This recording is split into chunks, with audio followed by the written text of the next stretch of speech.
Hello students, good morning. I hope you all are safe and healthy at your home. Welcome in this lecture. Lecture number 3, unit number 3, paper number IC-506, synthetic drugs. In last lecture, we completed in this unit anesthetic drugs. Now, in this lecture, we will study about antipasmodic drugs. First of all, we show the introduction and then synthesis of the antipasmodic drugs. So, first of all, we start with introduction of antipasmodic drugs. The term antipasmodic represents a group of drugs which are used to prevent or check the induction of spasm. It is very important point. The term antipasmodic, I repeat that, the term antipasmodic represents a group of drugs which are used to prevent or check the induction of spasm. By the term spasm, it means the violent contraction of the involuntary, that is, smooth muscles like intestine, stomach, heart, blood vessels, etc., caused by the excessive amount of acetylcholine. Our some parts of our body, some parts have involuntary muscles like intestine, stomach, heart, blood vessels, etc. have involuntary muscles. The main function of the antipasmodics is to regulate the abnormal muscular activity to the normal level by preventing the acetylcholine from exercising its stimulatory action. Thus, the antipasmodic drugs have anticholine action. Due to this reason, antipasmodic drugs may also be known as anticholinergic drugs. So, antipasmodic and anticholinergic drugs are both same. The latter drugs also include another group of drugs called curative drugs, which induce an abnormal relaxation of the muscular system.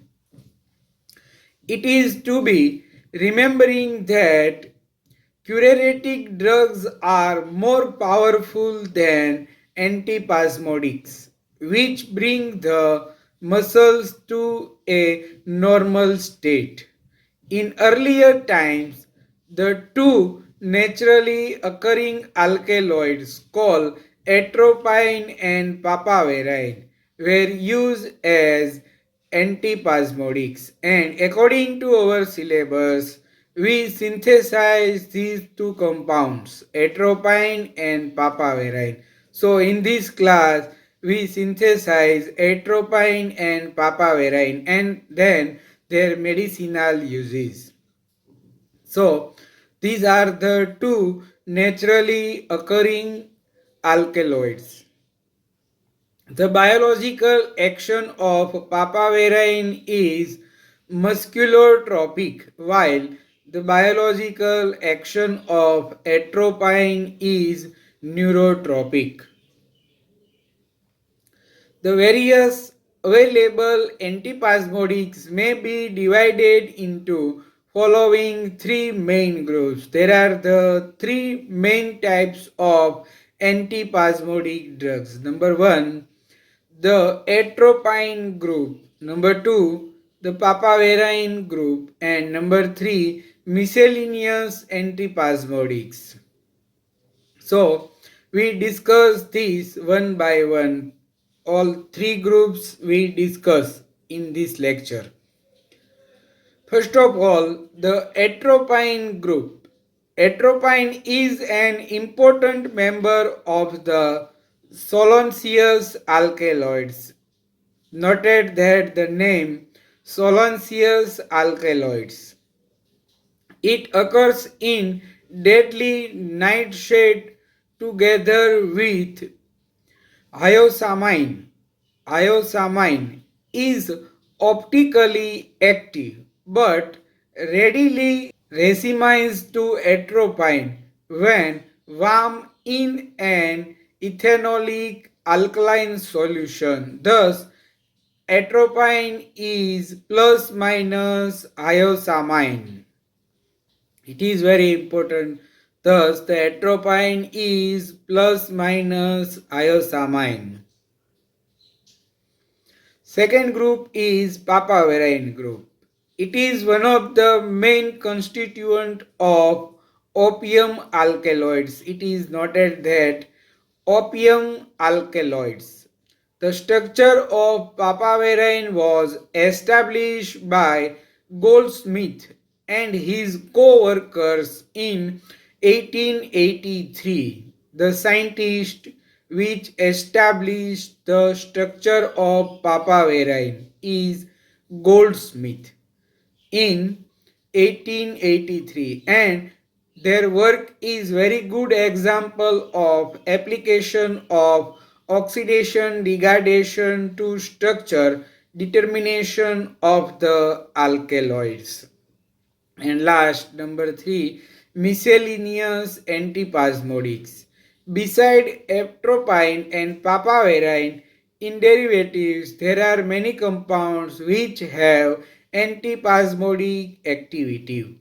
Some of these are octene, cyvarine, cystone, benadryl, etc. miscellaneous antipasmodic compounds.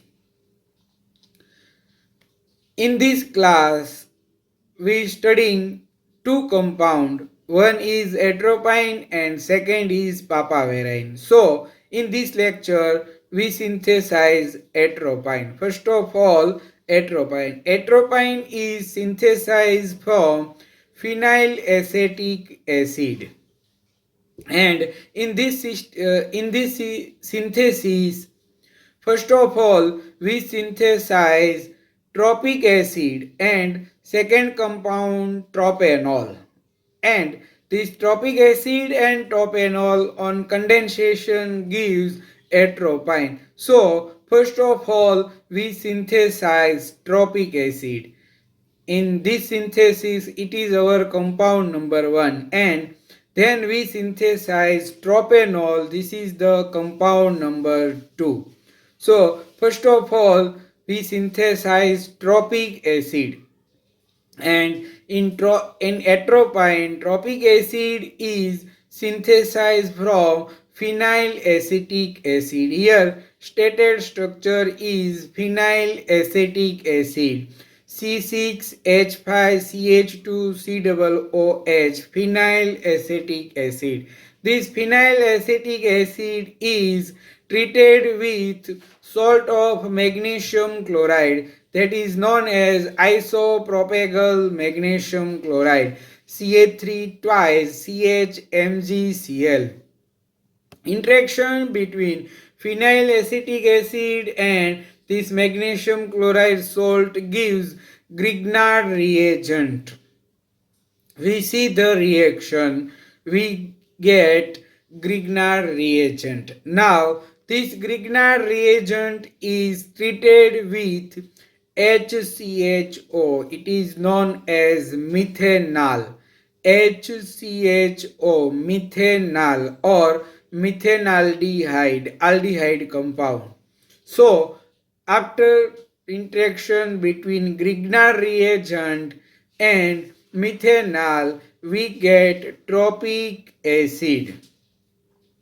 Here we see in this reaction magnesium chloride salt is removed and methanol group is introduced, and it is derivative of carboxylic acid, so it is known as tropic acid. In this synthesis, this is our compound number 1.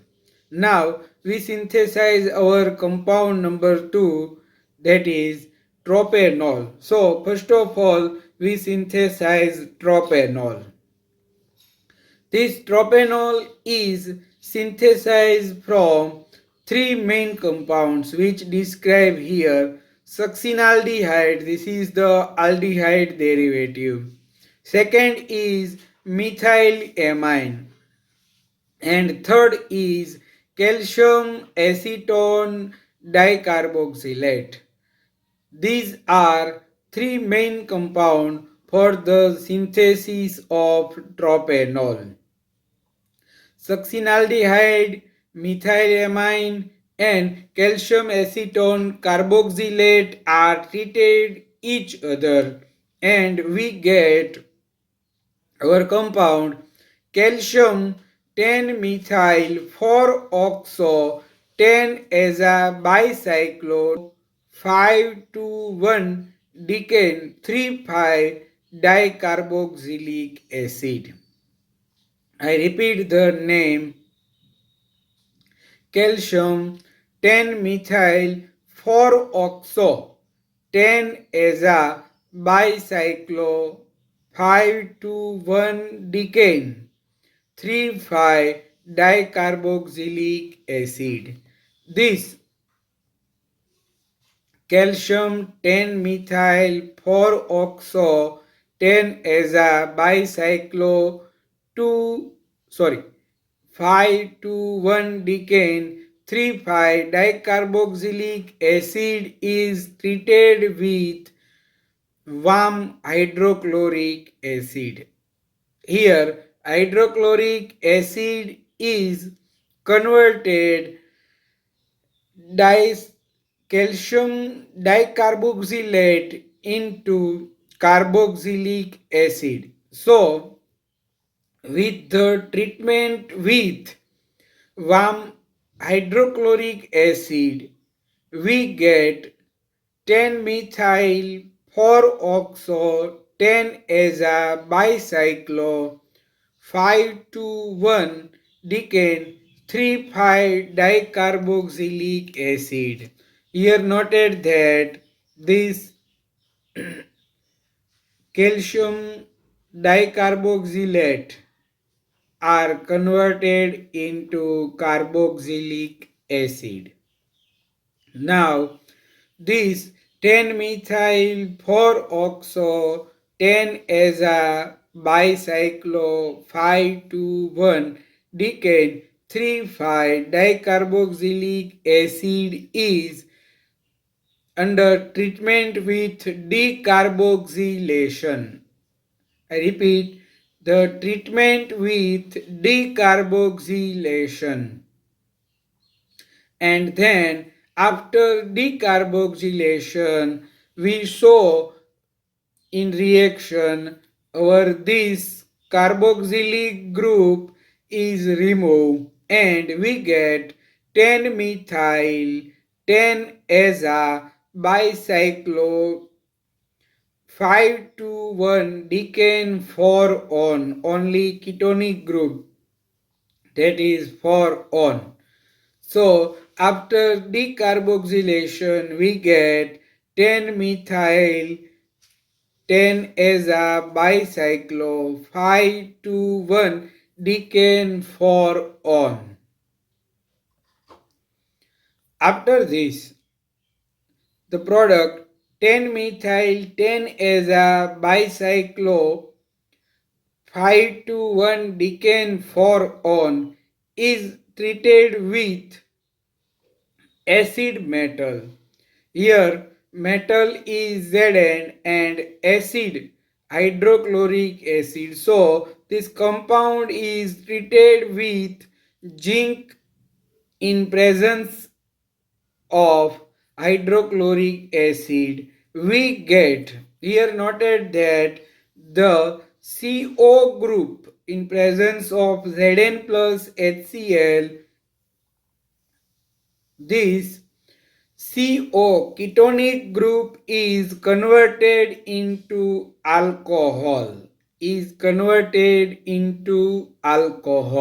and we get our compound number 2, tropanol. Tropanol is chemically 10 methyl 10 aza bicyclo 5 to 1 decane for all. I repeat the name, 10 methyl 10 aza bicyclo 5 to 1 decane for all is known as tropanol, and in this synthesis this tropanol is our compound number 2. So in this synthesis we first of all synthesize tropic acid and tropanol. Now, these tropic acid and tropanol are condensed and we get our final product, atropine. In condensation reaction, hydrogen from tropic acid, H from here, COOH, and OH from tropanol, OH from here, and removal of H2O. So after condensation we get atropine, and chemically atropine is known as 3-hydroxy-2-phenyl propionic acid 10 methyl 10 aza bicyclo 5 to 1 dec 4 vinyl esters. I repeat the name, 3-hydroxy-2-phenyl propionic acid 10 methyl 10 aza bicyclo 5 to 1 dec 4 vinyl ester. This is the synthetic route of atropine. This is the route of synthesis of atropine from tropic acid and tropanol. Now we see the medicinal application of atropine. Atropine is a strong antipasmodic drug. It controls spasm in many ways. It is specific antidote to prevent the muscarinic effect of acetylcholine accumulation such as vomiting, abdominal diarrhea, salivation, sweating, bronchoconstriction, and excessive bronchial secretions. This is the very important application. Atropine is used in some of the very important effect in our body like vomiting, abdominal diarrhea, salivation, sweating, bronchoconstriction, and excessive bronchial secretions. It is used intravenously but does not protect against respiratory failure due to the depression of the respiratory center and the muscles of respiration. Due to those and other side effects and toxicity, many attempts were made to synthesize antipasmodic in which either the acidic or alcoholic or both of the fragment of atropine are replaced by other compound to form antipasmodics of good quality. In earlier attempts, tropines, that is salt of tropine and organic acids were synthesized. Later on, Atropine was also replaced by the other appropriate acids. It is to be remembered that antipasmodic properties of the synthetic product are compared with that of atropine. This is the synthesis and medicinal application of antipasmodic drugs atropine. Thank you.